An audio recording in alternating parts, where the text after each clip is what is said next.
The walk has a talk.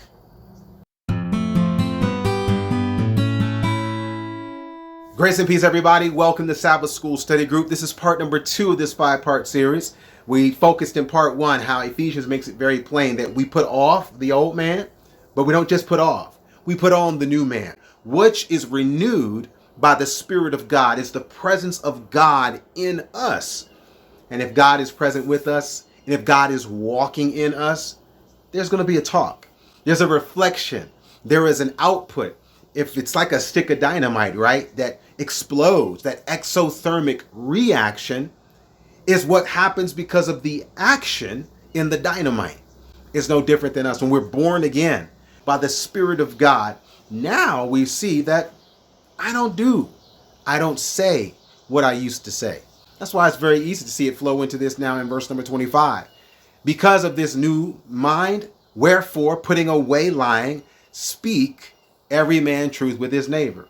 For we are members one of another.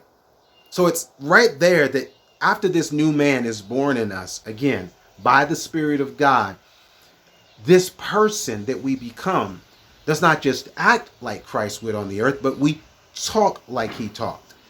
We talk like him, and it really is a gift that comes from him, that is not just a matter of putting words in our mouth, but that process of taking out those old words, taking out those curse words, taking out that slang, taking out those derogatory terms, taking out the pejorative terms, taking out even those unenlightened. When I say enlightened, I'm not talking about intellect. I'm talking about inspired words. Taking out those words that were once darkness, but now as a child of light, we speak light. This is wisdom.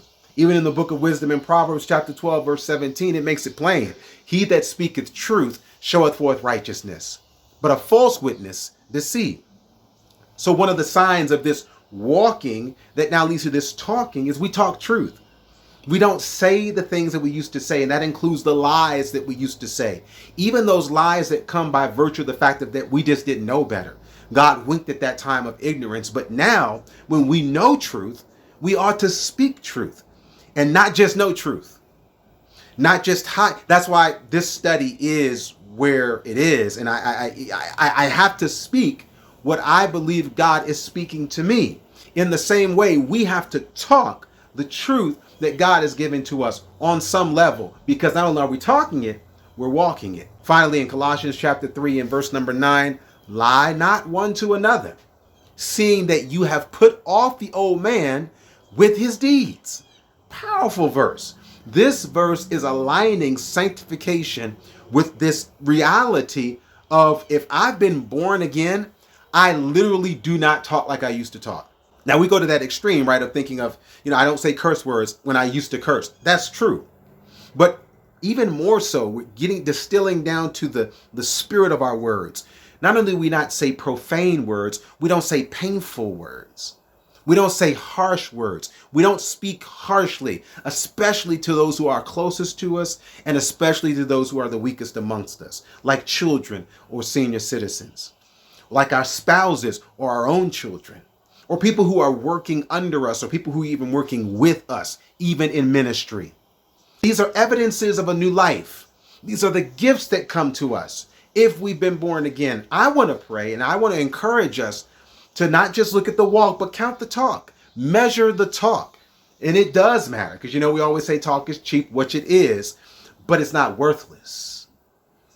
And even though it might not have the worth of our deeds, it is an indicator of what's on the inside. So let's pray for that Christ-shaped life and for that spirit-filled speech that speaks the truth. And the ultimate truth is love.